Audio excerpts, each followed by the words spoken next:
इससे समझ सकते हैं कि किस तरह से इसको रंग दिया जा रहा है, किस तरह का मोड़ दिया जा रहा है। दरअसल हो क्या रहा है कि पिछले कई दशकों से, बल्कि आज़ादी के बाद से ही कह सकते हैं, कि सुप्रीम कोर्ट का रवैया सनातन धर्म के प्रति बड़ा विचित्र सा है। सनातन धर्म से जुड़ा हुआ कोई भी मामला आता है तो सुप्रीम कोर्ट को लगता है कि ये गलत हो रहा है।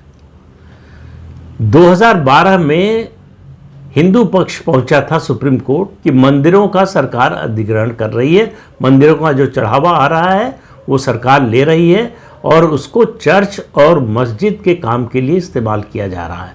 हिंदू धर्म के तीज त्यौहार समारोह के अलावा, मंदिर के विकास के अलावा बाकी कामों पर उसको खर्च किया जा रहा है। सुप्रीम कोर्ट 10 साल तक उस मुद्दे पर बैठा रहा, कोई फैसला नहीं सुनाया। 10 साल बाद क्या किया?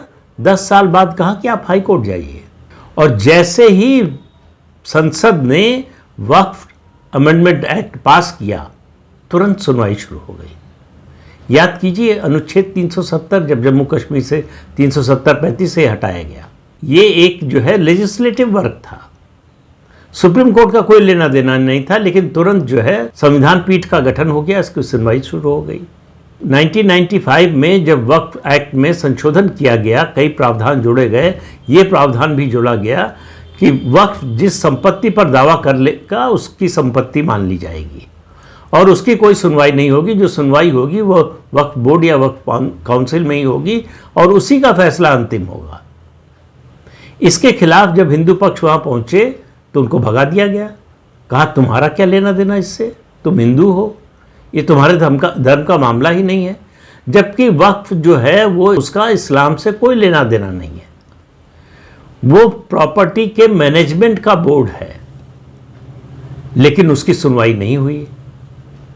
इसी तरह से आप एक एक करके देखते रहिए। 1990 में कश्मीर घाटी में जो कुछ हुआ, हिंदुओं को जिस तरह से वहाँ से भगाया गया, हत्या की गई, बलात्कार किया गया, उनके घर जलाए गए, घरों पर कब्जा किया गया, अपने ही देश में उन्हें शरणार्थी बनने पर मजबूर कर दिया गया।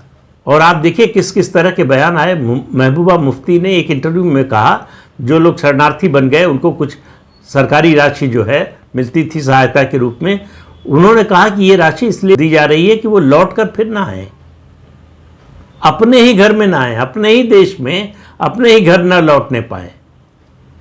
ये रवैया है। और उस मामले पर सुनवाई के लिए, उसकी जांच के लिए जब हिंदू पक्ष गया सुप्रीम कोर्ट तो कहा गया बहुत देर हो गई।